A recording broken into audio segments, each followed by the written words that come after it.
Myself, Sachin S. Pawar, Head of Department of Chemistry, GSS Trinity College, Belgaum. And I once again welcome to my continuation video on Unit 1 Solid States, Electrical and Magnetic Properties of Solids, Part 2.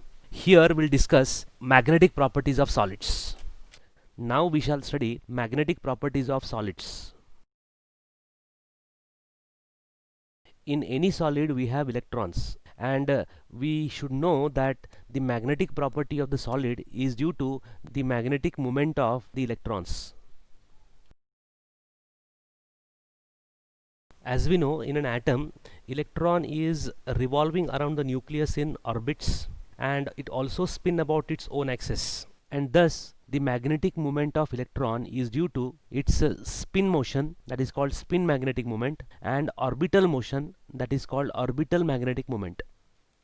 And thus electron acts as a tiny magnet with permanent spin and orbital magnetic moment. Please note here, the magnetic moment is always measured in terms of a unit called as Bohr magneton, and Bohr magneton value is 9.27 into 10 to the power minus 24 amperes meter square.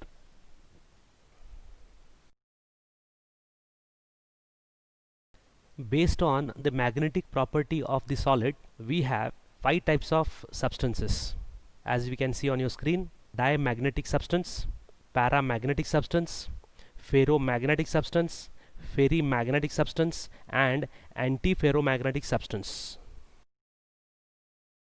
We shall first compare diamagnetic and paramagnetic substances. Diamagnetic substances are substances which are weakly repelled by magnetic field, while paramagnetic substances are those substances which are weakly attracted by magnetic field.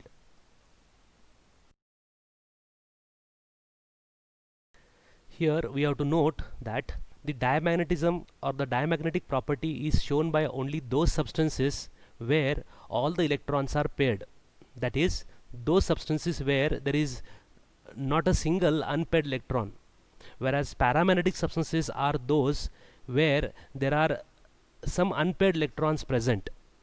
In diamagnetic substances, what happens is, since the electrons are paired, one is showing the clockwise movement and the other is showing the anti-clockwise movement, so the paired electrons cancel their magnetic moments, and the net result is there is no magnetic character for the substance.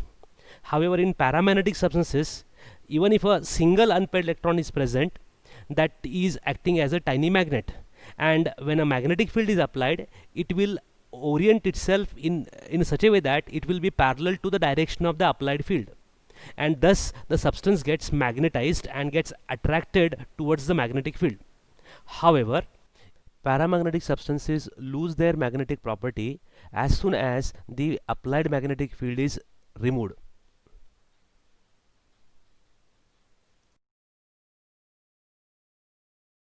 The examples of diamagnetic and paramagnetic substances you can see on your screen: non-metallic elements, alkali metal elements, alkaline earth metal salts, inert gases, metals of group 2 elements, transition metals such as zinc, cadmium, mercury, substances such as water, benzene, vanadium pentoxide acts as diamagnetic substances.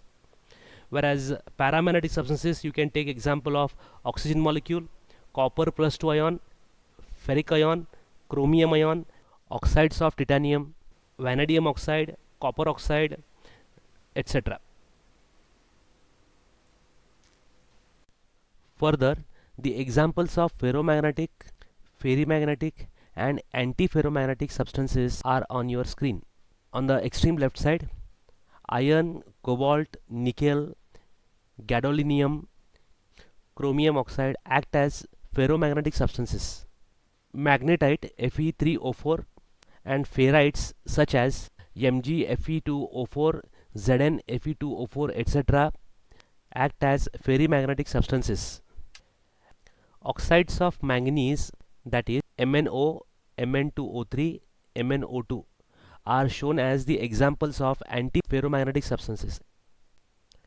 Now, the ferromagnetic substances are those substances which are strongly attracted by magnetic field. Ferromagnetic substances are those substances which are weakly attracted by magnetic field, and antiferromagnetic substances are those which are strongly repelled by magnetic field. In ferromagnetic substances, all the electrons which are acting as tiny magnets behave as a group of domain, and in presence of magnetic field these are strongly orient in the direction of the magnetic as shown and produce a strong magnetic field. This produces permanent magnetization, that is, the magnetic property is not lost even after removal of the applied magnetic field. In ferromagnetic substances, the electrons which are acting as tiny magnets group together to form domains, and in presence of applied magnetic field they get aligned in parallel and anti-parallel direction, but align unequally, so that there will be little magnetic moment is created. This can be shown by arrow marks, as you can see there. Here there are 6 electrons taken, out of which 4 are having clockwise spin and 2 are having anti-clockwise spin. So 2 clockwise spin and 2 anti-clockwise spin cancel their magnetic moment, but the remaining 2 clockwise spin will show certain magnetic moment. However, it is observed that ferromagnetic substances lose their magnetism just after removal of magnetic field.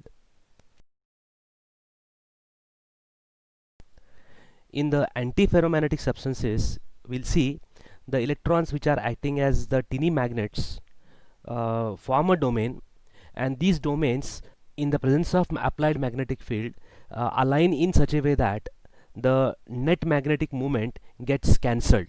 As we can see here, I have taken 6 electrons, out of which 3 are in clockwise spin and 3 are in anti-clockwise spin.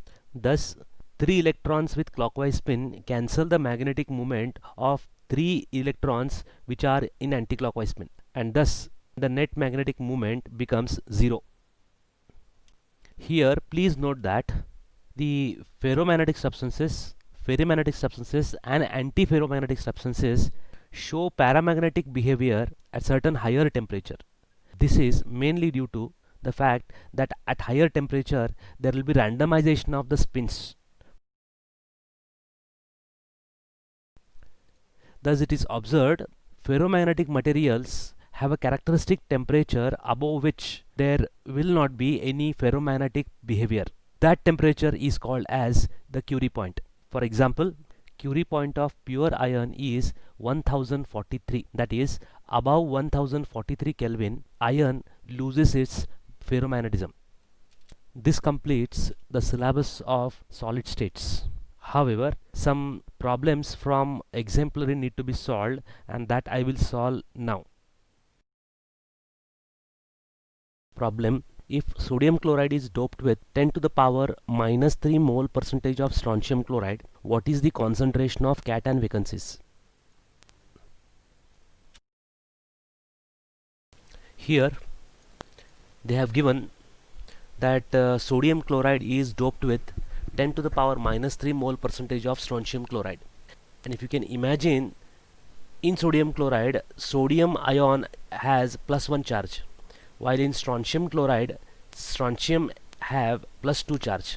So to balance the charges, every 2 Na plus ions need to be replaced by one strontium ion, one Sr plus 2 ion, and therefore it is going to create one cation vacancy.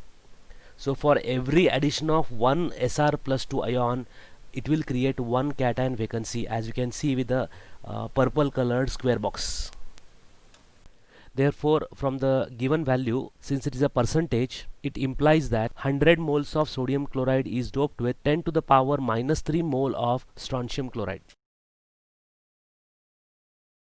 Therefore, by simple mathematics, it appears 1 mole of sodium chloride is doped with 10 raised to minus 3 by 100, that is 10 to the power minus 5 moles of strontium chloride.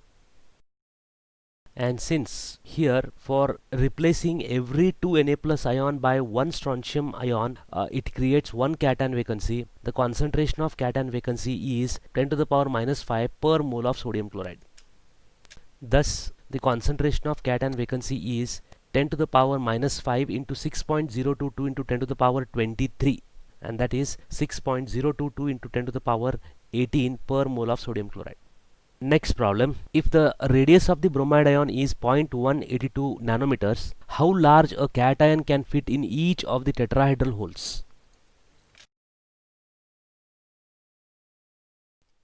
In the problem they have given the radius of bromide ion, that is 0.182 nanometers. How large the cation can fit in each of the tetrahedral hole has to be found out. For this we need to use a new concept called radius ratio. The radius ratio is defined as the radius of the cation to the radius of the anion, and in the literature we have different range of radius ratios for different coordination number and geometry which we have to by heart. Like for example, here if you just see, for tetrahedral geometry the lowest value of radius ratio is 0.22 and the highest value of radius ratio is 0.41. Thus, for tetrahedron, the largest radius ratio is radius of the cation to the radius of the anion, which is equal to 0.41.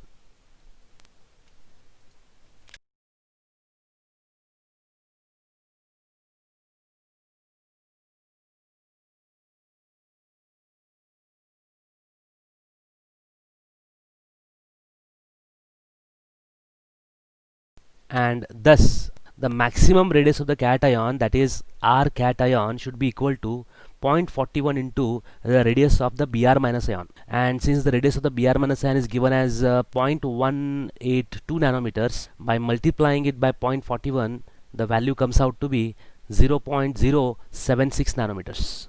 Thank you one and all. This is the end of this topic.